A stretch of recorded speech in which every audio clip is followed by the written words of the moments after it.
Last week, President Trump said the US could simply declare the Strait of Hormuz US territory. Iran's deputy foreign minister shot back within hours. The strait, he said, cannot be seized with a tweet or an aircraft carrier. And underneath that war of words is a stranger fact. The two governments can't even agree on whether oil is moving through the strait at all. Washington says 9 million barrels a day are getting out. Independent ship trackers, watching the same waters by satellite, counted barely 84 vessels crossing all last week and put real flow closer to 4 million barrels. 6 months into a war between the US, Israel, and Iran, even the basic facts on the ground are now in dispute. 12 seafarers are dead or missing, a tugboat has been sunk, more than a dozen merchant ships have been damaged or captured, and the crisis is still unresolved.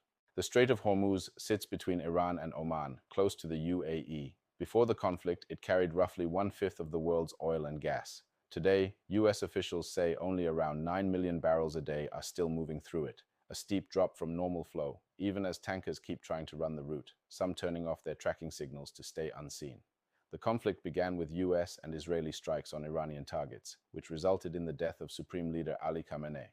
Iran responded with missile and drone attacks on Israel, US bases, and Gulf states, and moved to tighten its grip on Hormuz, stopping and inspecting vessels and warning ships it considered a threat to stay out of the waterway. A ceasefire held from April to May, and the US and Iran signed a memorandum of understanding in June. It didn't last. Tensions over shipping flared up again in July, and as of mid-August, Iran's foreign minister has said there's no chance of resuming talks until the US addresses what Tehran calls violations of that agreement and compensates Iran for war damage.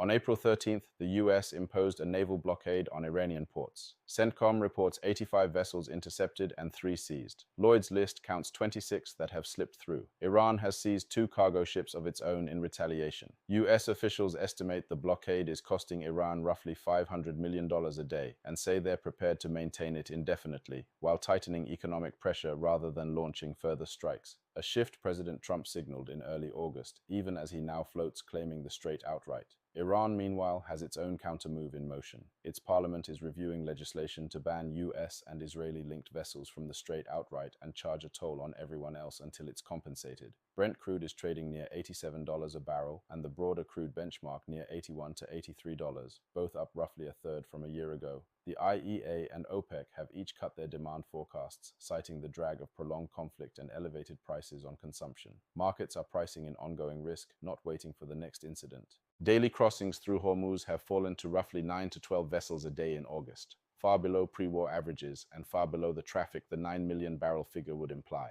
Ships avoiding the route add days and fuel costs by sailing around the Arabian Peninsula or the southern tip of Africa. Insurance premiums have climbed and some tankers are running dark. The result? Delayed deliveries, higher freight rates, and pressure on any supply chain that depends on predictable transit times.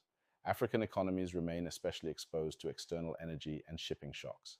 Higher fuel costs raise transport fares, electricity costs, and food prices, and countries with limited domestic refining capacity feel it fastest. The open questions: can local refineries reduce import dependence? Can governments protect food and transport costs without draining public finances? And can businesses line up alternative suppliers before this becomes the new normal?